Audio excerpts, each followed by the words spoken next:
Assalamualaikum. Welcome to my YouTube channel. Myself Ikra Baloch, a clinical psychologist.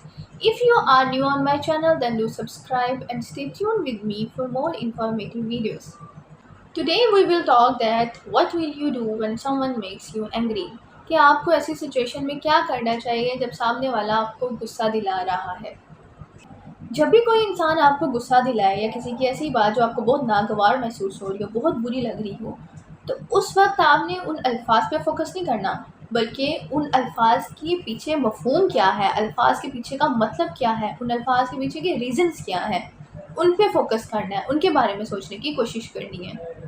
For example आपका किसी से थोड़ी-सी बात पे झगड़ा हुआ है, माइनर सी बात है, लेकिन वो इंसान आके आपको घर में कह रहा है कि मैं तुम्हारी टाँगें तोड़ दूँगा, तो आप उसकी ये बात पकड़ लेते हैं कि उसने मुझे ऐसा क्यों कहा कि मैं आपकी टाँगें तोड़ दूँगा। चाहे उस इंसान ने आज तक किसी की टाँगें ना तोड़ी हो, चाहे उस इंसान ने आज तक कभी मक्खी भी ना मारी हो, चाहे उस इंसान ने आज तक किसी से झगड़ा भी ना किया हो, लेकिन आप उस इंसान की ये वाली एक बात पकड़ लेते हैं और उस बात को लेकर सारी ज़िंदगी बैठे रहते हैं कि उस इंसान ने मुझे ऐसे कहा था, तो अब मैं उसे कभी बात नहीं करूँगा, मैं उसे कभी माफ़ नहीं करूँगा। तो यहाँ आपने क्या किया, यहाँ आपने उस इंसान के वर्ड्स पे फ़ोकस किया।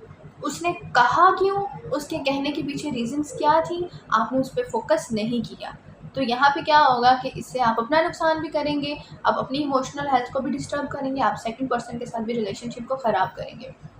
तो जब भी आपको किसी के अल्फाज बुरे लगें, किसी की बात हार्श फील हो रही हो, किसी की बात से आप हर्ट हो रहे हो, तो सबसे पहले ये समझने की कोशिश करें कि उस इंसान ने ये बात जो की है वो क्यों की है, उसके पीछे रीज़न्स क्या थी, वो इंसान उस टाइम क्या फेस कर रहा था, वो इंसान उस टाइम किस सिचुएशन में था, वो इंसान उस टाइम किस फेज़ में था जिस फेज़ में उसने ये आपको बात की है। तो फोकस करें उस स्पेसिफिक सिचुएशन पे, यानी आप खुद को उस इंसान के ऊपर रख के सोचें। आप उस इंसान की जगह जाके खुद सोचें कि वो इंसान के माइंड में क्या चल रहा है जो उसने आपको इतनी बड़ी बात की है।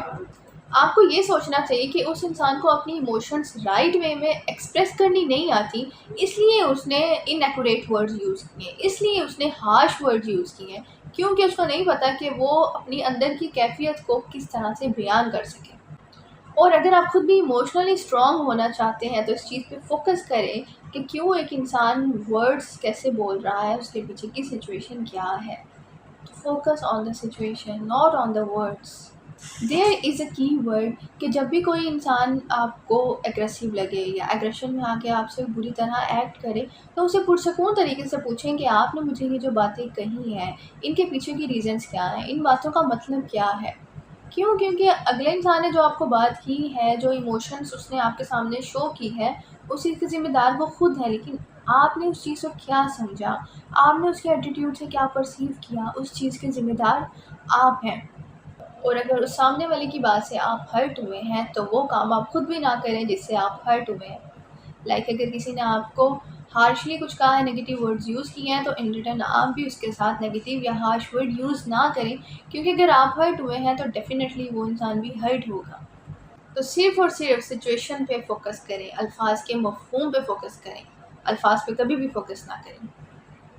I hope you guys follow this tip. Do share and subscribe my channel and stay tuned with me for more informative videos. Thank you so much for watching.